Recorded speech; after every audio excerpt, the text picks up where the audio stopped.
আমি ৰাতিপুৱা 11টা বজাত আমাৰ ভাৰতীয় জনতা পাৰ্টিৰ পৰা আমাৰ এটা কাৰ্যসূচী দিছিল এই যে পদযাত্ৰা বুলি। তে আমি পদযাত্ৰা কৰি শেষ কৰি ঘৰত অহাৰ সময়ত আমাৰ গাঁৱত বৌপাৰা গাঁও আলুকুন্দা ভিচিডিচি অন্তৰ্গত বৌপাৰা গাঁও বুলি কয়। মোৰ গাঁওটো বৌপাৰা হয়। মোৰ নাম মুস্তফা শেখ হয়। মই ওই যে ভোটৰ প্ৰেচিডেণ্ট হয়।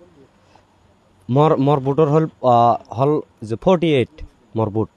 তাৰপিছত আমি পদযাত্ৰা শেষ কৰি অহাৰ পিছতে এই বি পি এফৰ মানুহগিলা ভয় খাইছে যে আজিৰ দিনত ভাৰতীয় জনতা পাৰ্টিত এনেকুৱা মাইনৰিটি যে লিড লোৱা বুলি তেখেতসকলে ভয় খাইছে। খাৱাৰ পিছত তেখেতসকলে পিছফালৰ পৰা আহি আমাক আক্ৰমণ কৰিছে। আপোনালোকে নিজে চাওক ক'ত আক্ৰমণ কৰিছে।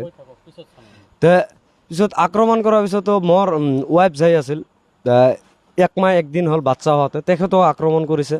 আৰু মোৰ ছেক্ৰেটাৰী যি আছিল আপি মানুহ, তেখেতেও আক্ৰমণ কৰিছে ল'ৰাগিলা আৰু শিল দৌলাই দিছে।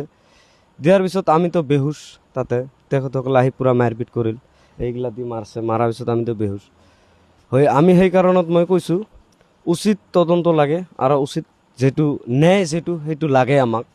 চাওক আমি যে মাইনৰিটি মানুহ কাৰণত কি আমাৰ কি গণতান্ত্ৰিক নাই নেহি? আমাৰ গণতান্ত্ৰিক অধিকাৰ আছে না নাই? আমি চাওক, আমি আজি ভাৰতীয় জনতা পাৰ্টি 2019-ৰ পৰা কৰি আছোঁ। আমি নিজৰ স্বাৰ্থৰ কাৰণত কৰা নাই, আমি ৰাইজৰ উন্নয়নৰ কাৰণত কৰি আছোঁ। আমি ৰাইজৰ যদি কোনো বেয়া কাম কৰিছোঁ ৰাইজে কওক। আজিলৈকে মই নেম্বৰো কোনটো এটা ভিচিডিচিৰ মই এটা নিজে নেম্বৰো। আজিলৈকে মই গাঁৱত বহুত কাম কৰিছোঁ, উন্নয়ন কৰিছোঁ। সেই স্বাৰ্থত মোৰ লগত ৰাইজে যোগদান কৰিছে, বহুত ৰাইজে মোৰ লগত আহিছে। অহাৰ পিছত বি পি এফৰ মানুহৰ মাথা নষ্ট হৈ গৈছে।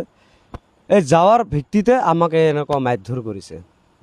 মাৰপিট কৰা মানুহকেইটা বাহিৰৰ পৰা আহিছে নেকি? নহয়, বাহিৰৰ নহয়, আমাৰ গাঁৱৰে।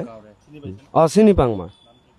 একজনৰ নাম মইনাল, একজনৰ নাম মকবেল, একজনৰ নাম চালাম, আৰু একজনৰ নাম মুস্তাফিজুৰ, আৰু একজনৰ নাম আছিল কি নাম আছিল বৌপাৰাৰে। বি পি এফৰ সদস্য। আমি দিছোঁ এজাহাৰ, পাণবাৰীত দিছোঁ।